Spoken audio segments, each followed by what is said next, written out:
Labrador, em 2020, aproveitando essa quarentena que todos estamos passando, e para falar sobre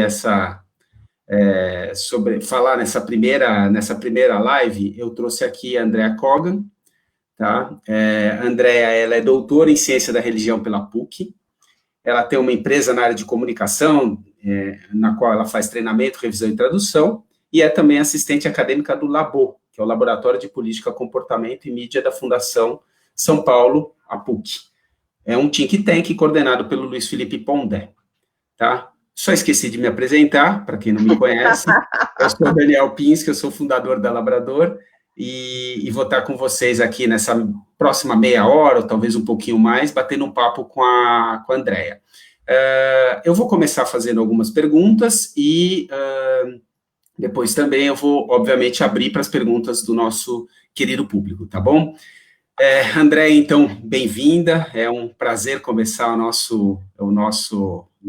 Labrador Live com você. A Andréia é uma das nossas autoras mais queridas, a gente tem muitos autores queridos, mas a Andréia está com a gente há bastante tempo, já participou de várias mesas com a gente, é uma pessoa super próxima, e realmente é um enorme prazer estar com você aqui. Andréia, eu queria que você começasse falando um pouquinho sobre o teu livro, Espiritismo Judaico, o processo de produção dele. Ele vem de uma tese de doutorado, né? Normalmente teses têm um texto um pouquinho mais hermético, um pouquinho mais complicado, mas o teu livro que eu li, ele é muito fácil, muito tranquilo de ler, para leigos como eu. Então, eu queria que você falasse um pouquinho do processo. Por que você decidiu fazer um livro a partir da tua tese de doutorado, e como é que foi esse processo de transformação dessa tese num livro? Vamos lá, primeiro, obrigada, Daniel. Enfim, Labrador é tipo quase minha também, né? Eu sei que você não está preparado para receber essa informação, mas enfim, eu falo, então, gente, a minha editora, né? E aí cada um entende como quiser. É um prazer, é um grande prazer estar aqui. Vou falar do livro no seguinte sentido: eu defendi o meu doutorado em 2016. Meio de 2016, então vai fazer 4 anos, e eu sempre achei que o meu tema, falando de judaísmo contemporâneo, falando de sincretismo religioso, ele podia ser interessante para outras pessoas que estudam isso, tá? Primeiro, o meu estilo de escrita não é um estilo de escrita acadêmico e nunca foi. Tanto que quando eu passei pela banca de qualificação, a principal coisa que eu queria saber da banca, dos 2 professores que estavam lá comigo, era se meu texto estava bom de acordo com o que eles queriam para uma tese. Foi a primeira coisa que eu pedi. E aí eles falaram assim para mim, tá, pode continuar. Na hora que eles falaram, pode continuar do jeito que você está escrevendo, Pondé e eu, né, que foi meu orientador, a gente falou, bom, vamos lá, vamos assim. Eu não consigo mudar. Mesmo eu escrevendo textos muito sérios para artigos e para outras coisas que eu escrevo, esse é meu estilo, tá? Mas é óbvio que quando eu decidi fazer a publicação, a gente contou com uma equipe de revisão maravilhosa da Labrador, que transformou... não, isso eu vou ter que falar, porque essa é a minha área de revisão, né? Você sabe. Mas assim, vocês tiveram uma equipe de revisão sensacional que conseguiram pegar no texto e transformar esse texto numa coisa melhor ainda, numa coisa mais palatável ainda, numa coisa que todo mundo fosse entender. Então, isso, para mim, foi muito importante, e você tem toda a razão.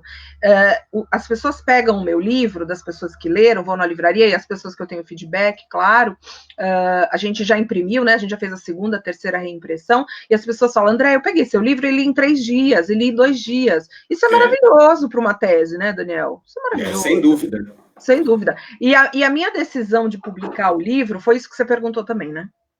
Sim, porque você decidiu sair de uma tese e publicar um livro, né? Virar um livro. Eu queria que as pessoas entendessem o que eu estava falando. Eu achava que o assunto que eu falei, primeiro, ele como uma tese, ele tinha que ser inédito, e é uma pesquisa inédita, prós e contras para isso, né? Porque, enfim, quando você faz uma pesquisa inédita, que ninguém nunca falou sobre esse assunto, você fala, nossa, que lindo, eu sou super inovadora. E o segundo ponto é, com perdão da palavra, com perdão do palavrão, você fala, puta, que merda, ninguém falou disso antes, eu vou ter que inventar um monte de coisa, né? Olha que eu acho, né? Como é que eu começo? Cadê as pesquisas seminais? Exatamente, cadê o estado da arte?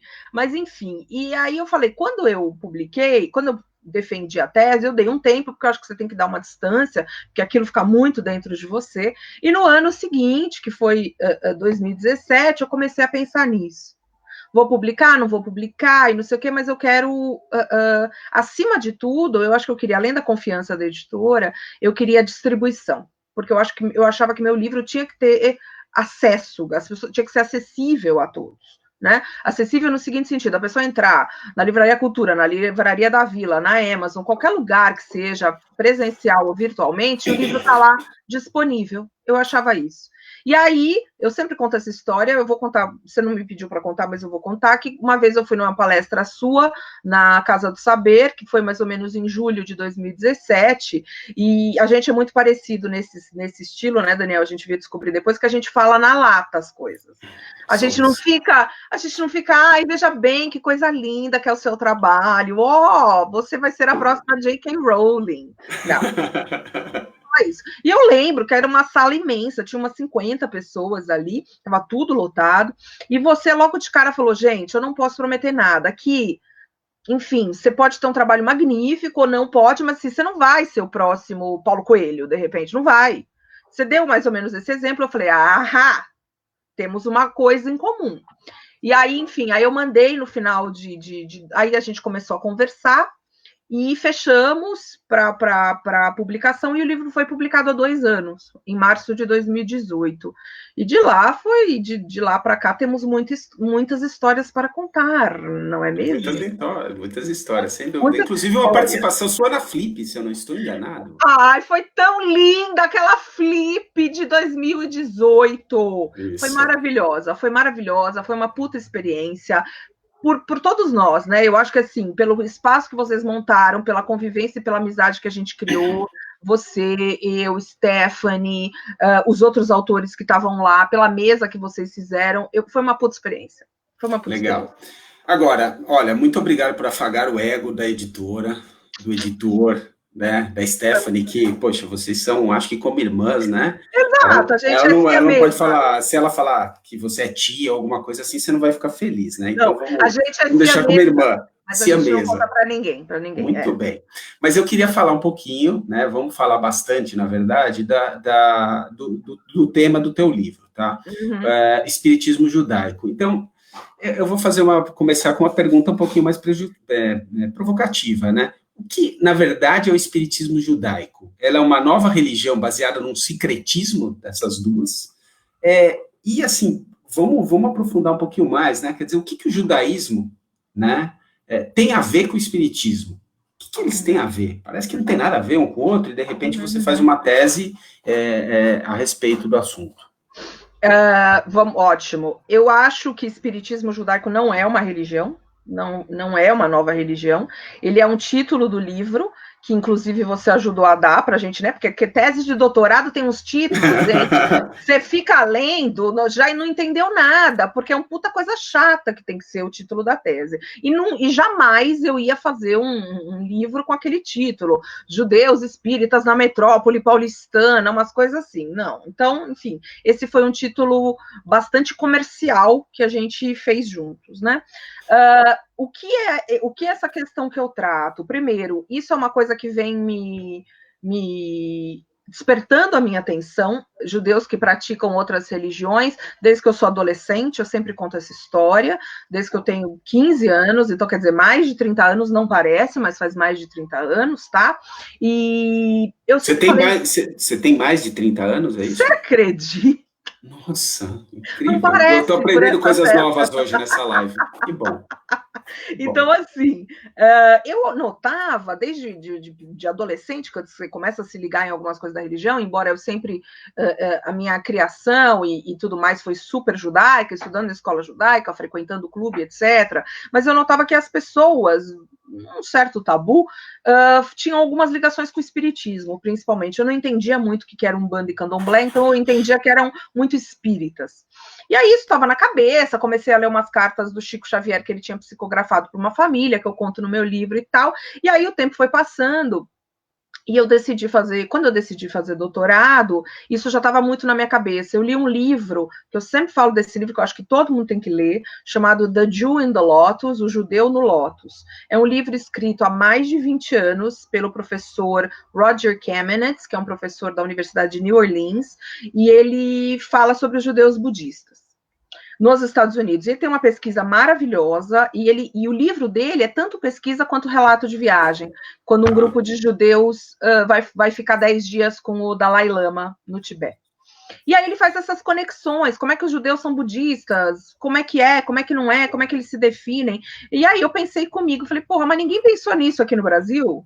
Como é que judeu pode ser espírita? Como é que judeu pode ir no candomblé e tal? Porque, teoricamente, você pode ser o que você quiser. Se você não é ortodoxo, você faz o que você quiser da sua vida, né? E o judaísmo é isso, é viver nessas polaridades, né? O judaísmo é realmente uma religião de dúvidas, não só de dúvidas, mas de viver de questionamentos. E aí, quando eu decidi, e estava isso um pouquinho mais fresco na minha cabeça, um pouquinho mais concreto, aí eu mandei um e-mail para o Pondé, isso foi 2011, mais ou menos, e falei, professor, meu nome é Andréa Kogan, eu não sei se o senhor gostaria de pesquisar esse assunto comigo, eu gostaria de fazer um doutorado, blá, blá, blá, blá, blá, blá. E ele falou, vem conversar. E aí, a partir dali, a gente montou um projeto que nunca foi mudado, porque a gente montou ele muito criterioso desde o início, pensando por que e como famílias judias de São Paulo, porque aí eu não consigo estudar o Brasil inteiro num doutorado, não dá, têm práticas espíritas, né? E elas essas pessoas se dizem tanto judias quanto espíritas. É interessante isso. E aí a gente foi atrás das informações, e aí respeitando o comitê de ética da PUC, quer dizer, toda uma metodologia para fazer pesquisa, né? Porque a gente não faz pesquisa na nossa cabeça, então toda uma metodologia para eu fui observadora nas reuniões, na pesquisa de campo, né? Eu não, enfim, foi a minha participação, e aí eu relatei, além de 1000 coisas que eu fiz, entrevistas e tal, e relatei como eram esses rituais espíritas dentro das casas judias, e o que as pessoas falavam, né? Depois de tanto tempo, Daniel, e conversando com tanta gente, frequentando tantas coisas, eu acho que eu resumo da seguinte maneira: são judeus que têm outras práticas e outras crenças e outros rituais. E isso não nos torna menos judeus ou mais judeus. Aliás, quem somos nós para falar é mais judeu, é menos judeu, é isso, é aquilo? Então, cada um faz o que quiser. E se a prática espírita está trazendo sentido na vida da pessoa, que coisa maravilhosa. É isso. Muito interessante a tua abordagem, Andréa. Queria que você falasse um pouquinho sobre as conexões entre o espiritismo e o judaísmo. Quer dizer, onde é que eles...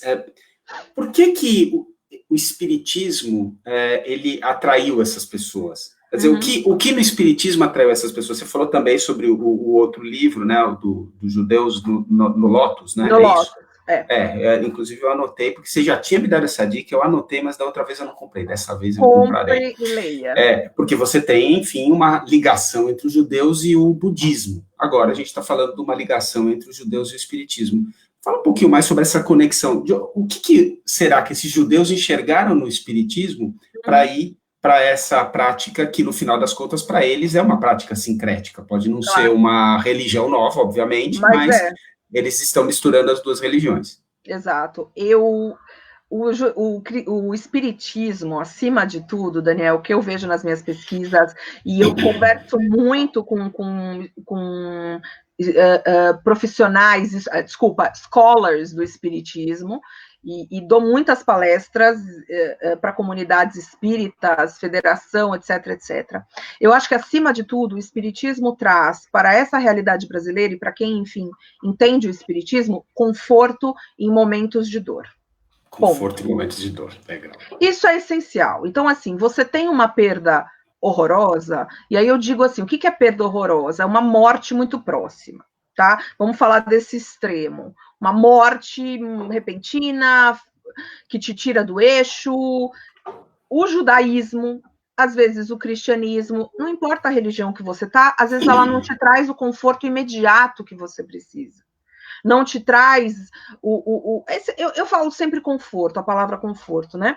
E o espiritismo, de certa maneira, ele é rápido, ele traz respostas rápidas, porque você pode ir num ritual de evangelho no lar, num centro espírita X, e de repente você pode receber uma carta psicografada daquele seu ente querido. Legal, muito tá? legal. Então, isso, assim, o judaísmo foca a vida, o agora, a felicidade no agora. Então, para todo mundo que já participou, infelizmente, todo mundo participa de uma cerimônia, né, da comunidade, que eu digo, participa de uma cerimônia de enterro judaico, o que você fala? O que os rabinos falam? Nossa, foi muito importante em vida, fez isso e aquilo, agora está descansando no Jardim do Éden, bababá, mas não está falando assim, nossa, ele vai te mandar uma mensagem, ele tá... Quem ficou aqui e tal. Né? Então, quer dizer, a concepção é outra. E nós, seres humanos, a gente quer ser confortado na hora da tragédia. E às vezes a religião que a gente nasceu, ou a religião que a gente está trabalhando, ou a religião que teus pais colocaram para você, ela não te traz as respostas todas nesses momentos tão doloridos, né? E aí você vai buscar outras coisas. É isso. Muito legal. Para fazer essa tua pesquisa, você, como disse, você foi a campo, né? Então você, já conhecia razoavelmente bem o judaísmo e foi, imagino que a campo deve ter frequentado, enfim, reuniões, mesas, enfim. Você pode falar um pouquinho sobre isso? Como é que foi essa experiência para você? Olha, eu poderia ter frequentado mais reuniões do que eu frequentei. Porque numa pesquisa de campo você tem que ter dados, né? Só que assim, veja a delicadeza do meu tema, né, Daniel? Como é que eu ia frequentar reuniões semanais desses grupos, segunda, terça, quarta, quinta, sexta, sábado, domingo? Eu não ia fazer mais absolutamente nada da minha vida. E só ia falar, e como em várias entrevistas eu ia falar mais com morto que com vivo. E na realidade tinha semanas do doutorado que isso acontecia, porque eu ia à reunião, voltava, escrevia, pensava, não sei o quê, então eu falava, bom, então o que eu resolvi fazer? Escolher 2 casas, então eu tinha toda segunda e toda quinta reunião. Eu poderia ter ido em mais? Poderia, só que assim, você tem que ter um ajuste com a tua vida real, né? Mas eu conversei com muita gente, eu frequentei outros lugares, eu conheci outros centros, mas a pesquisa se restringiu à casa dessas duas famílias, né? E ali eram e são ainda realizados os rituais de evangelho no lar. Para quem não conhece, o que são esses rituais? São os estudos da obra de Kardec, junto com rituais de incorporação. Basicamente, é isso que eu vi. Estudos muito aprofundados, tá? Em algumas casas, em alguns lugares, só Kardec e Chico Xavier, em outro lugar, outras obras, assim, e incorporações diversas, médiums muito fortes, vamos dizer aqui entre aspas, médiums que recebem muitas entidades, pessoas ali muito interessadas, muito estudiosas. Eu vi de um tudo, né, no caso, vi de um tudo. E você saiu, enfim, o que você achou do espiritismo? Agora uma pergunta bem pessoal, quer dizer, você virou uma judia espírita também ou não? Essa pergunta o Pondé me fez no Democracia na Teia. Bom, então estou em boa companhia, se foi o Pondé que fez. Foi o Pondé que fez no Democracia na Teia, e eu vou dizer para... Opa, deixa eu me enquadrar aqui. Eu vou dizer para você que ele me pegou absolutamente de surpresa, mas depois daquilo eu queria matar ele, falar porque...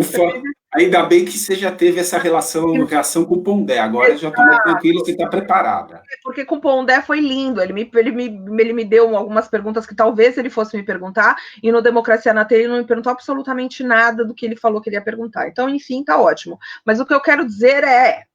Muito bem. Eu permaneço judia, porque ser só judia já é pepino suficiente. Tá bom? Então, resposta, assim, não vou insistir. Não, é assim, ser judeu, né, e permanecer judeu no mundo que a gente vive, eu acho que já é uma puta de uma glória, né?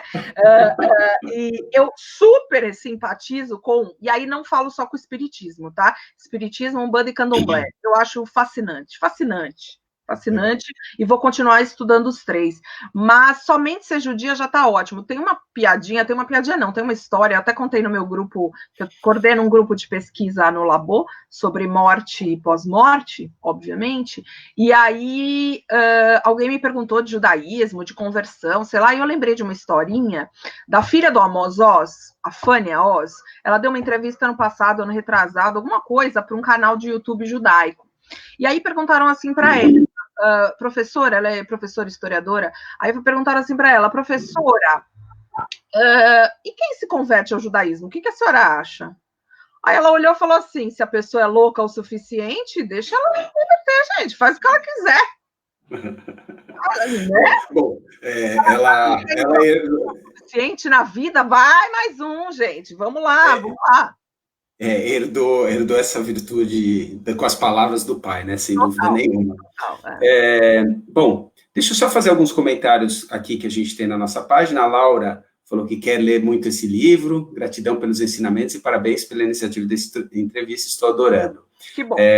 A Carla falou, sou católica, e o que ela disse agora faz todo sentido, estava falando da busca do conforto, buscamos algo mais que nos dê conforto perfeito. E eu tenho uma pergunta da Nara. Ela pergunta assim, a Cabala tem alguma relação com o espiritismo em algum ponto? Olha, Nara, é a pergunta que eu mais recebo, e a pergunta que todo mundo faz. Eu vou voltar quando eu escrevi esse capítulo sobre judaísmo na tese, que é assim, muitas pessoas que são espíritas, muitas, judias com quem eu falo, falam assim para mim, nossa, mas eu sou espírita porque tem tudo a ver o espiritismo com a cabala. Aí a minha resposta delicada, é óbvio, eu estou agora falando aqui para você, não estou falando diretamente para as pessoas, é o seguinte, e o que você sabe de cabala? Para você saber que tem tudo a ver o espiritismo e cabala. Cabala é profundíssimo. Poucas pessoas entendem de cabala. Se você sabe a cabala só pelo Cabala Center, por 3 livros que a pessoa leu, não sabe nada. A cabala é uma coisa milenar do século XVI. Antigamente, só os homens acima de 40 anos podiam estudar. São anos e anos e anos de estudo. Então, assim, eu, Andréia, não posso falar que o espiritismo tem a ver com a cabala, porque eu não tenho conteúdo suficiente, eu não sou estudiosa da cabala suficiente para dizer isso. E ninguém é.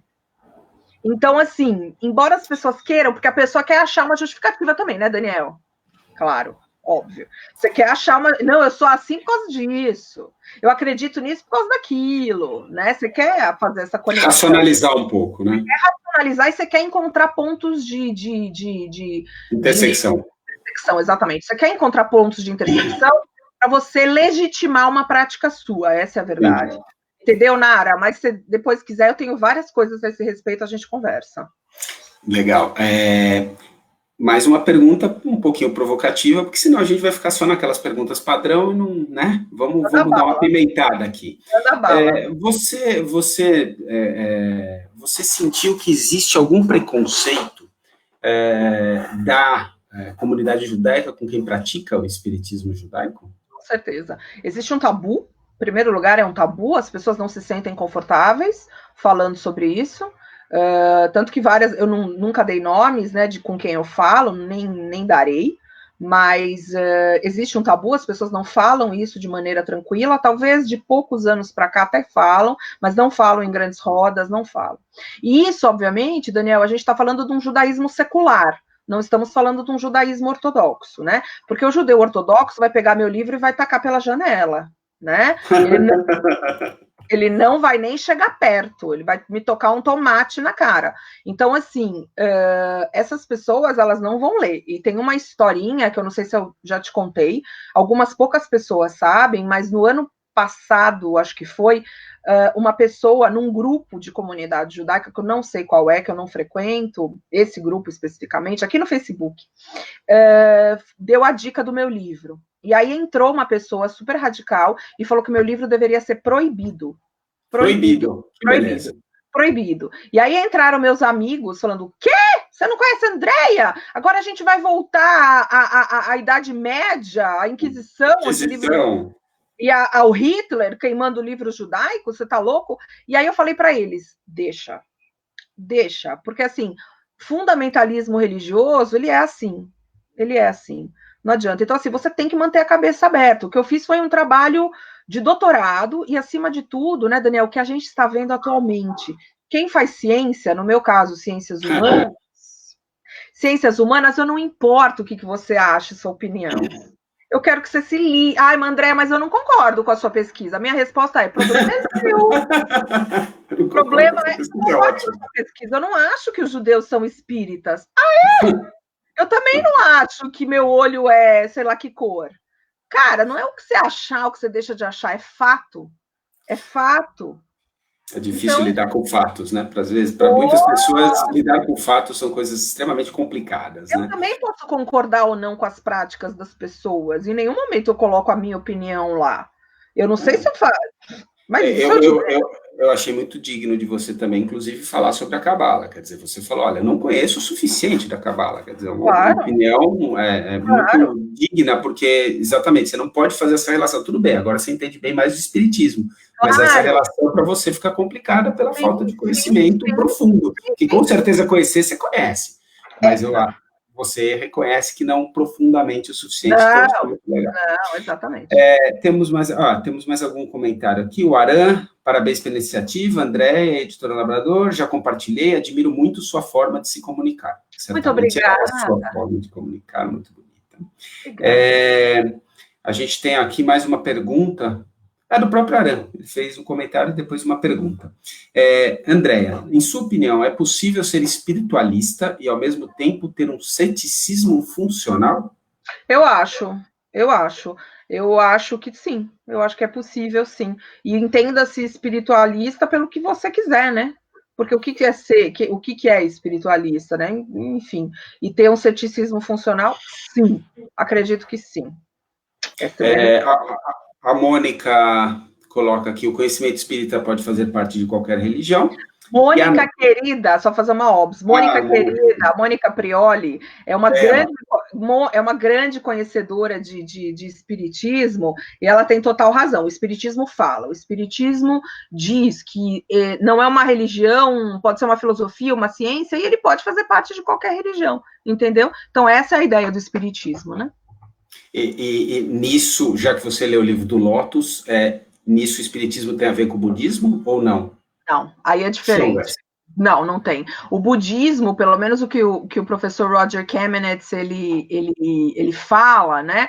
Aí você tem umas questões muito mais, vamos dizer assim, religiosas envolvendo. O espiritismo não só se entende por religião, mas são os judeus que praticam o espiritismo, e para eles o espiritismo é uma filosofia de vida, é uma ciência, é outra coisa. Não. No Jew in the Lotus, ele coloca muito bem judeus budistas, tanto que, Daniel, nos Estados Unidos, eles se chamam de Jubus, Jew-B-U.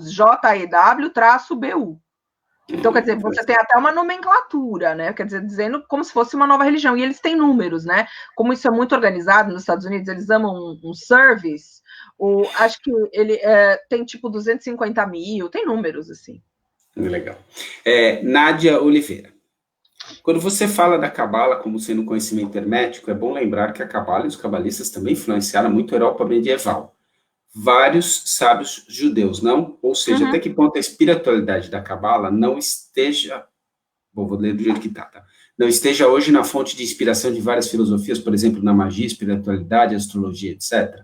Eu concordo total com a Nádia. Concordo porque, assim, concordo no seguinte sentido. A gente não entende profundamente a Cabala, mas a Cabala, é claro que pode ter influenciado tudo isso. Mas a gente não tem, eu, Andréia, no caso, não tenho esse conhecimento profundo para dizer assim, tal ponto da magia Wicca, tal ponto da espiritualidade hindu, tal ponto da astrologia veio da Cabala. Isso pode total acontecer, né? E a Nádia manja muito isso, porque é uma das melhores astrólogas do Brasil, entendeu? Então, assim, ela fez essa pergunta e ela está com total razão. Eu não sei, né? Marcos, Labô aqui, apoiando a Andréa na live da Labô.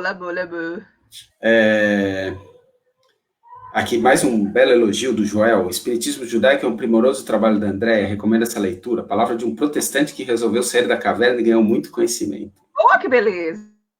E aí tem uma pergunta aqui que vem de uma das nossas colaboradoras da Labradora, da Stephanie. Andréia, qual a vertente do espiritismo tem mais judeus? Umbanda, Candomblé ou espiritismo de Kardec? Aí a gente nunca vai chegar a essa conclusão. Bom, primeiro, o espiritismo. Vamos lá. O espiritismo, quando a gente fala, eu estou falando do espiritismo de Kardec, tá? Essencialmente é o que eu falei na tese. A Umbanda e o Candomblé são outras coisas. E eu vou deixar isso muito bem separado. Então, assim, a Umbanda é uma mistura do Candomblé com o espiritismo, uma religião brasileira que surgiu aqui no começo do século XX, tá? E o Candomblé já vem com os históricos da África e tudo mais há muito tempo. E aqui no Brasil, obviamente, adquire características brasileiras, né? Então, são três coisas diferentes. A gente nunca vai ter noção verdadeira de números, porque as pessoas nunca vão responder essa pergunta, por várias razões. Se vier alguém do censo, Daniel, vem alguém do censo para você e fala assim, você é judeu? Ou você é um bandista? Você vai falar, sou judeu. Certo? Então, quer dizer, quantas pessoas que são católicas, ou, sei lá, outras religiões que frequentam igrejas e templos, mas vão a centros espíritas, ou vão a terreiros do candomblé, e não falam, não se declaram. Então, esses números a gente nunca vai ter acesso. Tá. Você fez, agora partindo um pouquinho para o futuro e também uma iniciativa que ocorreu no passado, você fez um audiobook do seu livro e você gravou, quer dizer, você mesma narrando o seu livro. Conta pra gente como é que foi essa experiência. Foi lindo, foi lindo, foi lindo, foi lindo. Eu achei que eu ia achar um saco e no final eu adorei. Foi uma puta experiência, a gente fez teste, né? Porque a Labrador fez uma parceria com o Audible da Amazon. Então eu fiz um teste, porque não é qualquer tonto que vai lá e grava, né? Então, assim, graças a Deus eu também tenho um marido que trabalha com som, então ele fez uma gravação minha já com um pouco de qualidade, a minha voz até que é razoável, e acho que a pessoa não ia ficar de saco cheio de ouvir minha voz durante 4 horas. E aí o pessoal da Audible achou bacana o teste, e aí a gente, na hora da gravação, Daniel, o que foi muito interessante, que eu estava conversando muito com a Kátia, do Estúdio Alcateia, que fez isso comigo, ela falou, André, ainda bem que é você, porque tem tantos nomes que aparecem em inglês, em hebraico, em Yiddish, que você ia ter que estar do lado aqui, se fosse alguém profissional para gravar, para tentar explicar. Então, assim, claro que durante a leitura do livro, eu não li meu livro de novo, né? Depois que ele foi lançado, né? Haja saco. Então, assim, eu li ele de novo inteiro o ano passado, quando eu fui gravar. Opa, acho que caiu alguma coisa. Acho que na sua casa, aqui, não sei, caiu. Se caiu, deve ser alguma criança, ela vai ficar no chão prostrada mais um tempinho. Deixa a criança lá. Bom, enfim. Deixa lá. Enfim, você sabe que a hora que eu ia lendo, tinha coisas que eu falava assim, gente, que lindo que eu escrevi, coisa maravilhosa, não acredito que era eu. E aí tinha outras que eu falava, vai, André, que frase retardada que você escreveu. Mas, enfim, faz parte, né? E eu achei que foi o resultado ótimo. É um puta de um trabalho, é óbvio, né? Você não repara nos seus tiques de voz, você não repara em um monte de coisa, mas eu acho que no final foi muito bacana, foi uma experiência ótima. Que legal. Você, enfim, você fez essa gravação, o livro já está disponível, inclusive. O mercado ainda pequenininho no Brasil, os audiobooks, mas a gente tem a impressão de que ele vai, aos poucos, ele vai crescendo. Vai crescendo. E eu acho que, por exemplo, eu ouço muito audiolivro, não ficção. Porque a pessoa, na medida que a pessoa está contando um fato histórico, contando da vida dela, eu consigo, no audiolivro, ouvir e fazer outras coisas, de repente, ao mesmo tempo, entendeu? Ficção é uma coisa que eu não consigo ouvir.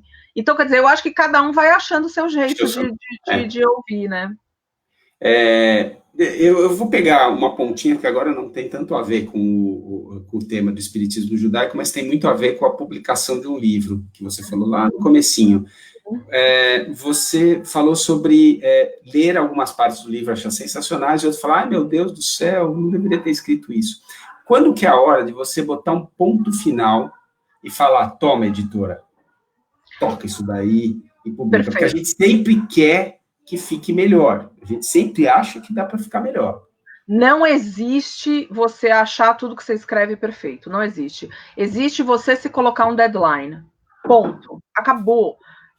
Por isso que a gente tem que trabalhar com prazo. Porque você achar que você pode ir melhorando seu texto até ele ficar bom ad infinito, isso nunca vai acontecer. Nunca. Guimarães Rosa falava que Grande Sertão Veredas, ele ia ficar reescrevendo eternamente, até que tem um editor ou alguém que vai falar, escuta, teu prazo é amanhã. Deu, né? Então entrega. Deu. Então eu acho que isso é fundamental. Quando eu acabei o doutorado, eu tive uma pequena crise porque eu não queria acabar. Eu queria continuar, eu estava me sentindo assim. Aí eu falei com o Pondé, meu orientador, e com o coordenador do programa, né? E o coordenador do programa falou assim, aí eu falei, gente, eu quero ficar mais 6 meses, tá? Eu não vou acabar. Obrigada, um beijo. E aí eles vieram para cima de mim e falaram, para de ser louca, tem que acabar isso. Tem que acabar, acabou. E aí eles brigaram bem comigo e eu falei, tá, vou entregar. Então tá, né? E na hora da publicação, o que eu fiz? Eu tinha 2 questões, né, Daniel, antes de entregar o texto para vocês. É o meu trabalho de autora e eu sou revisora profissional. Eu faço isso, eu corrijo o texto, eu leio e corrijo o texto em inglês e português há 30 anos. Só que você fazer isso com o seu próprio texto é morte, né? Você se dá um tiro na cabeça, puta chatice. Então, a hora que eu dei o texto para vocês, ou você, ou a Diana, na época, ou o Stephanie, alguém perguntou para mim, você vai ler? Eu falei, mas de jeito nenhum que eu vou ler, faz o que vocês quiserem com esse texto. E aí, o que aconteceu? As revisoras, ou revisora, eu não lembro quem foi, acho que foram as revisoras, quando elas me mandaram o texto de volta, elas fizeram um puta trabalho lindo e marcaram as dúvidas que elas tinham. Né? Andréia, aqui eu acho que tem um ponto errado, Andréia, isso. Então, eu fui vendo as dúvidas delas, fui respondendo e falei, toca o barco, tem que ter deadline, senão a gente não vai nada. A gente tem aqui um comentário da Chá. Segundo o filósofo meio famoso, meio controverso no Brasil, sou uma cientista católica e completa. Estou sempre buscando mais experiências de vida, conhecimentos e perspectivas de outras religiões e não religiões. Andréia traz uma conversa sempre necessária. É a Charmila, né? Charmila é minha linda amiga, coordenadora do grupo de pesquisa do Labor de Saúde 4.0. E gostaria de dizer que as pessoas devem seguir a Charmila, porque além de ser pesquisadora, ela é, enfim, como é que fala com o nome? Assessora e um monte de coisa da Organização Mundial da Saúde, da Fiocruz. Então, quer dizer, é uma pessoa que fala coisa com coisa em relação à epidemia, né? Muito bem, muito legal. A pandemia. Bom, aquele valor enorme que a gente pagou de cachê para você participar hoje aqui, ele venceu, eram 30 minutos só, você já está fazendo hora extra, tá? A gente está sem verba para pagar esse resto, mas olha, eu agradeço a tua presença e queria, eu acho que terminar aqui com a seguinte pergunta: quais são só os próximos projetos? O que você está pensando em fazer? Fala um pouquinho também mais sobre o teu trabalho no Labor. Eu acho que o pessoal vai se interessar muito em saber o que você faz no Labor, que é um think tank muito interessante. Eu vou falar do Labor, depois eu falo quais são os próximos passos. O Labor, a gente chama de Laboratório de Política, Comportamento e Mídia. É um laboratório, mas na realidade, se a gente pensar bem, é uma think tank ou uma escola de estudos avançados, tá?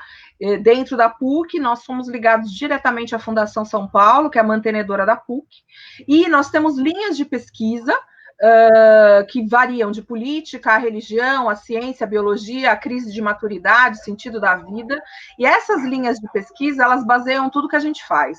A gente faz pesquisa, realmente, temos 15 grupos de pesquisa, com professores, doutores, com participantes maravilhosos, que estão produzindo muito, e o nosso principal objetivo, Daniel, é entender e produzir conhecimento para o mundo contemporâneo. É isso que a gente faz. Então, quer dizer, você entender o mundo pela gente também, e dividir essas experiências com a gente por meio das suas pesquisas, por meio das suas análises. Então, todo mundo que se identifica com isso, que quer ter um conhecimento, como a gente diz, ágil, de nível, relevante, com uma bibliografia muito interessante, vem para o Labor. Então, a gente tem isso, e a gente está criando muita coisa durante a quarentena e tal.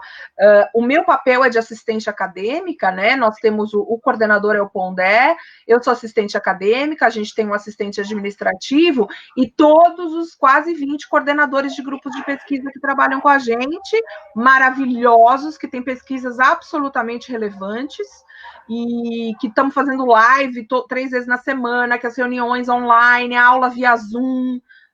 É uma loucura o Labo, gente, uma loucura. E tem 1 ano de vida. E deixa o serviço. Onde é que o pessoal encontra os cursos? Deixa.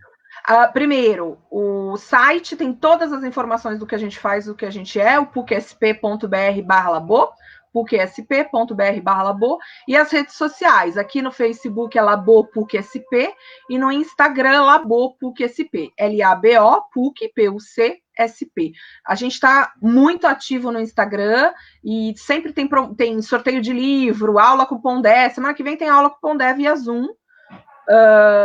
E aí a gente abriu para só 30 pessoas e depois vai ter outra semana com outras pessoas. Então, quer dizer, é uma oportunidade legal. Essa é o Labo.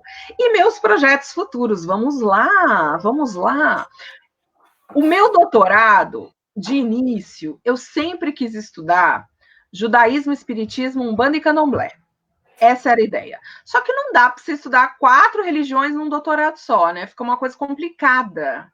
E eu não tenho cabeça para isso, nem eu, nem ninguém, para você fazer uma pesquisa como eu fiz, super profunda, detalhada, etc., com tanta coisa na cabeça. Então, assim, a gente delimitou, na época, fazer só judaísmo e espiritismo. Ponto. Só que você vê no livro muita coisa que as pessoas falam que é naturalmente de Umbanda. Enfim, passados esses 2 anos de publicação, as coisas no Labo andando, etc., agora que eu digo agora, março, abril de 2020, Dona Andréia está vamos dizer assim, se organizando para fazer o segundo passo dessa pesquisa, que é judaísmo, umbanda e candomblé. E aí, com pesquisa de campo, quando a pandemia deixar, a gente vai sair, vai fazer pesquisa de campo em terreiros de umbanda e candomblé, e publicar com o Labrador, né? Quando ficar pronto. Que maravilha. Eu acho que assim, eu achava que até o final do ano talvez eu ia ter uma pesquisa pronta. Só que como tudo foi suspenso, no máximo ano que vem agora, eu acho. Muito legal. E só para encerrar, tem um comentário do Andrés. Andréa, super bacana saber que não há escrita perfeita, nem caminho. Por isso, dia a dia, nos despertamos para o novo.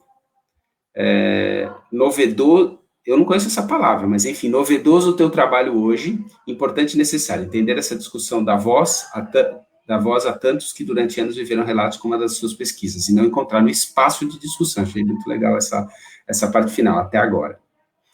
Enfim. Isso. Eu recebo, só para falar a última coisa, Daniel, eu acho que eu vou dizer uma coisa que é muito importante para mim, e a Stephanie sabe, porque é uma pessoa que acompanha o dia a dia também, todas as semanas, ou desde o lançamento do livro, ou desde o Democracia na Teia, que foi em maio do ano passado, todas as semanas eu recebo ou inbox aqui no Facebook, ou inbox no Instagram, ou mensagem no WhatsApp, dizendo que as pessoas leram o meu livro e, de alguma forma, não vou dizer mudar a vida, que é muita pretensão minha, não é isso, mas, de alguma forma, estão raciocinando e se aceitando e aceitando o outro. Se isso não é a melhor coisa que eu podia receber, não sei o que é, né? Sensacional. Então, André, eu quero te agradecer muito a presença com a gente. Você, além de ter uma pesquisa interessante, escrever de uma maneira gostosa, você se comunica muitíssimo bem, é uma maravilha conversar com você, bater papo, enfim, pelos comentários aqui do lado, acho que o nosso público também gostou muito. E, enfim, espero ter você novamente aqui com a gente. Quando quiserem. E também, enfim, depois manda para mim, por favor, por escrito, me pediram aqui por escrito os contatos do Labo, e aí a gente coloca na timeline também, para todo mundo, enfim, ter acesso, tá bom? Porque o trabalho que vocês fazem também no Labo é muito, muito legal, e eu acho que vale a pena divulgar. Tá bom. Tá bom? Já colocaram. Labo aqui. A Lília já colocou. A Lília é gênio. Já colocou. Tá bom? André, muito obrigado e, enfim, a gente se fala. Obrigada a você. Tchau, tchau.